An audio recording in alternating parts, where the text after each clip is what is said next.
खत तुझे वो तेरी याद में हजारों रंग के नजारे बन गए, लिखे जो खत तुझे।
Let me introduce you to the new CEO of Sahai Industries, Mr. Arya Sahai.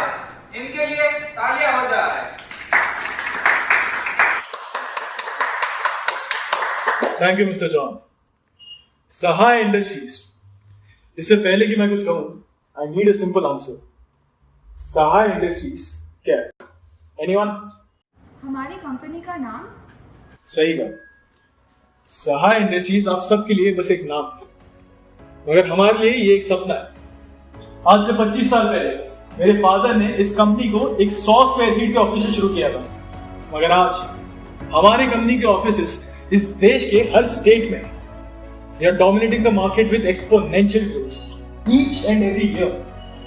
ये था मेरे फादर का सपना और उन्होंने अपने सपने बड़ी जिद और मेहनत के साथ पूरे किए।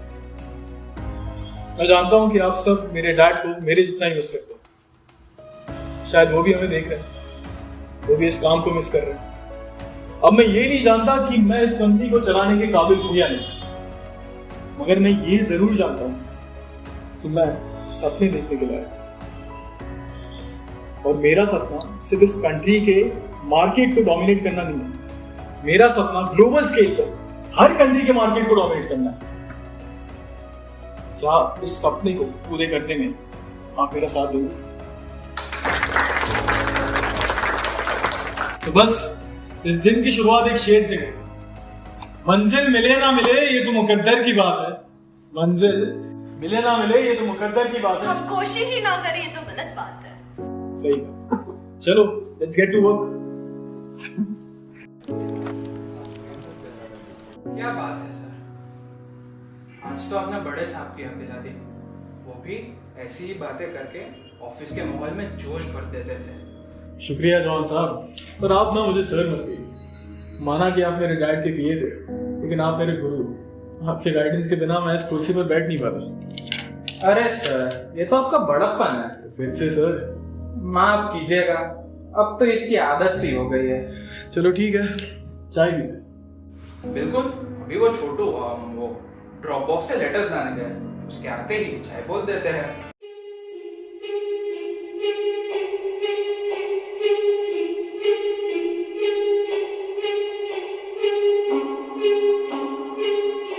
और छोटू पेमेंट की चिट्ठी लेके आया क्या? अरे बार बार एक ही सवाल पूछने से जवाब बदल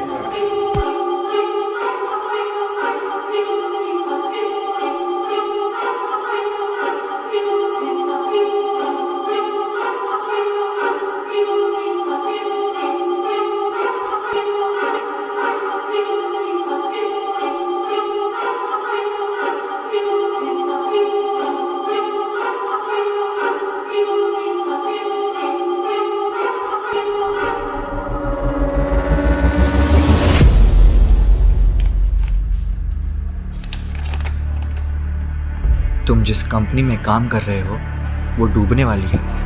तुम्हारा नया बॉस जैसा दिखता है वैसा है नहीं, वो इस कंपनी को चलाने के लायक नहीं है। उसके और इस कंपनी के कई सारे राज हैं जिनके बारे में तुम्हें नहीं पता। जल्द से जल्द इस नौकरी को छोड़ दो और ध्यान रहे, तुमने अगर इस चिट्ठी का जिक्र किसी से भी किया तो उसका अंजाम अच्छा नहीं होगा। RH अस्या।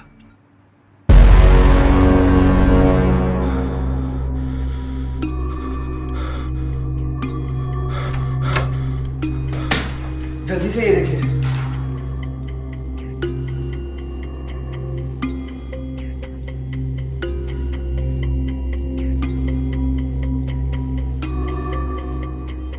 अरे आप लोग इतना टेंशन में काहे आ गए?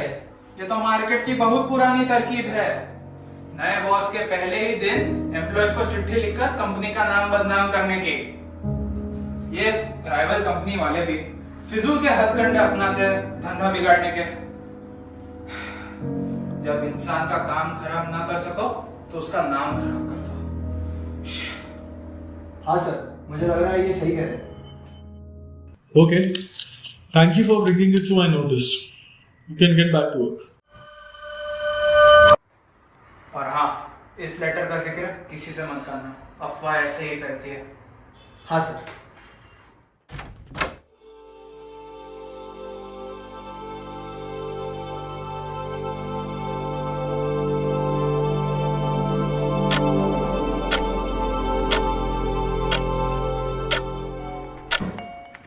और भाई, घर नहीं जाना? बीवी से झगड़ा हुआ है क्या? नहीं भाई, बीवी से झगड़े ना हो इसीलिए उसे 2 हफ्ते छुट्टी पे लेके जा रहा हूँ। पर तेरा क्या है, तू क्यों जल्दी निकल रहा है? तेरी तो ना बीवी है ना झगड़े। अरे बीवी नहीं है तो क्या हुआ? मैं तो कल सोलो ट्रिप पे जा रहा हूँ, वो भी गोवा। चौहान ने मेरी लीव अप्रूव कर दी है, तो tomorrow I will be chilling in Goa baby. सही है भाई, मिलते हैं, चल।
पिछले 2 हफ्तों में हमारे स्टॉक का वैल्यू स्काई रॉकेट कर रहा है।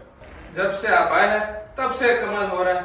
लगता है तकदीर में खूब तरक्की लिखी है।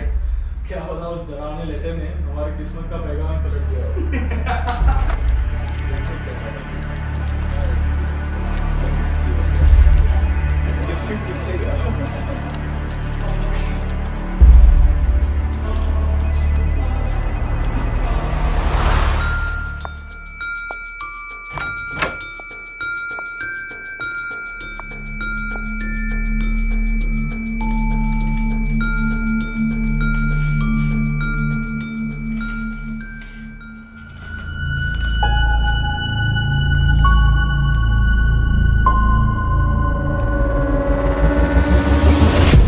क्या हुआ मिस्टर चौहान, इतना चुप क्यों? किसकी चिट्ठी है? क्या हुआ?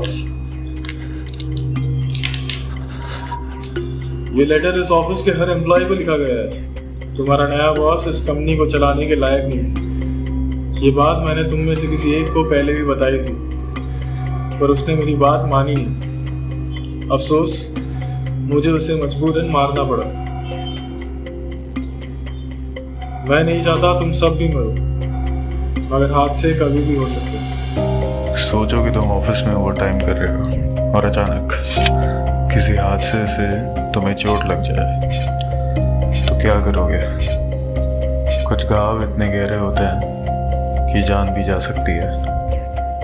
नहीं समझे? समझ जाओगे।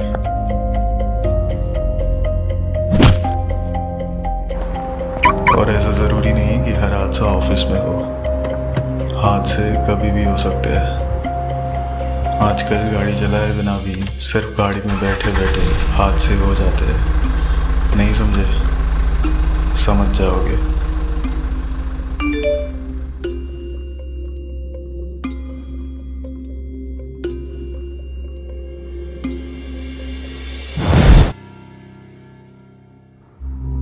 अगर इन हादसों से बचना चाहते हो तो जल्द से जल्द इस कंपनी से रिजाइन कर दो, वरना अगला हादसा तुम्हारे साथ कभी भी हो सकता है।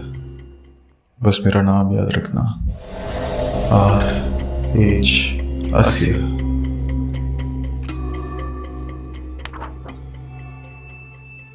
मुझे समझ नहीं आ रहा ये सब कैसे हो रहा है।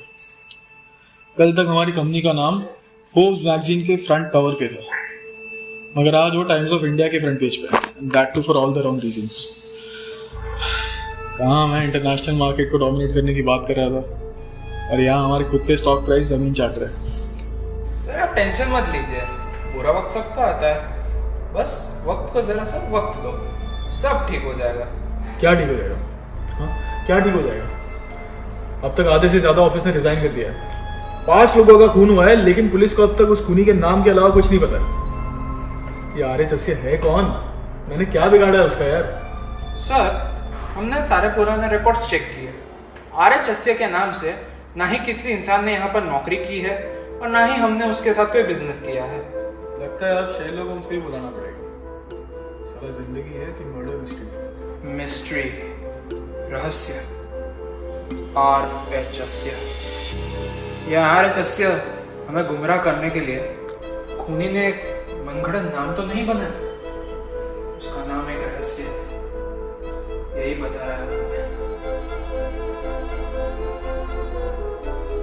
ओ शेरलॉक होम्स, ये सब बंद करो, लास्ट क्वार्टर की रिपोर्ट लिख रहा, जाओ मेरे केबिन में।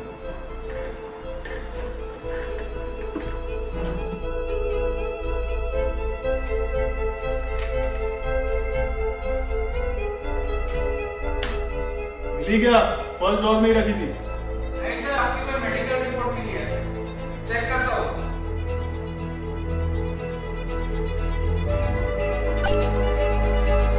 अरे लाइट को क्या हुआ?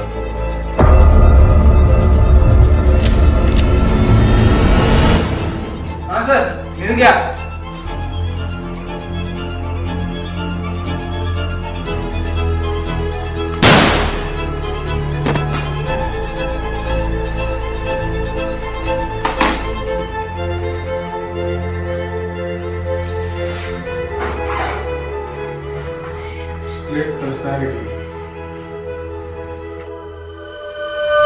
नहीं समझे? समझ जाओगे। जब आर्य साय के बाप ने अपने नालायक बेटे को उसकी कंपनी का हिस्सा देने से मना कर दिया, तब उस बेटे ने कुछ ऐसा किया जिसके बारे में कोई सोच भी नहीं सकता।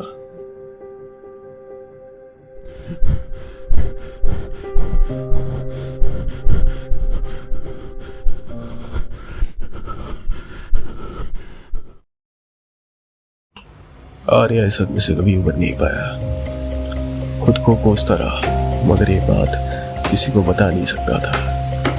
वक्त के साथ साथ ये नफरत इतनी बढ़ती गई कि मेरा जन्म हुआ और मेरा मकसद बना आर्य साय की बर्बादी। इस बात को रहस्य रखना बहुत जरूरी था, इसलिए सबसे पहले मैंने उस डॉक्टर को जिंदा जलाया जिसने मुझे स्प्लिट पर्सनालिटी का नाम दिया।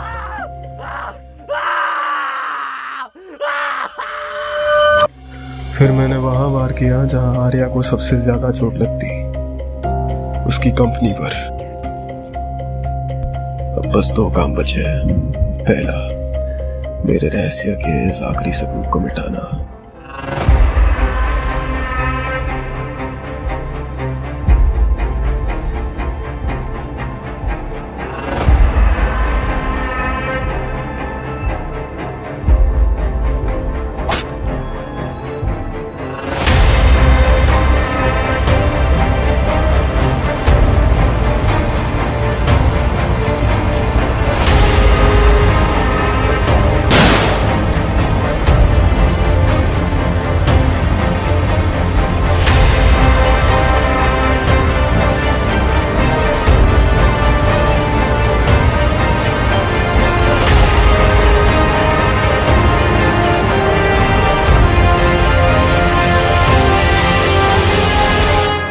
अब दूसरा काम, यानी मेरा आखिरी खत।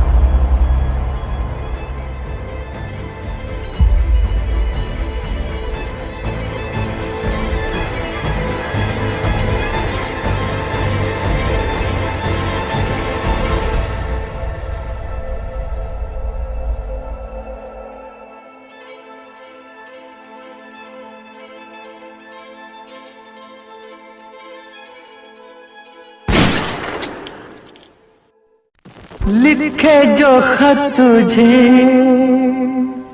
वो तेरी याद में हजारों रंग के नजारे बन गए। लिखे जो खत तुझे वो तेरी याद में हजारों रंग के नजारे बन गए। सवेरा जब हुआ तो फूल बन गए, जो रात आई तो सितारे बन गए। लिखे जो खत तुझे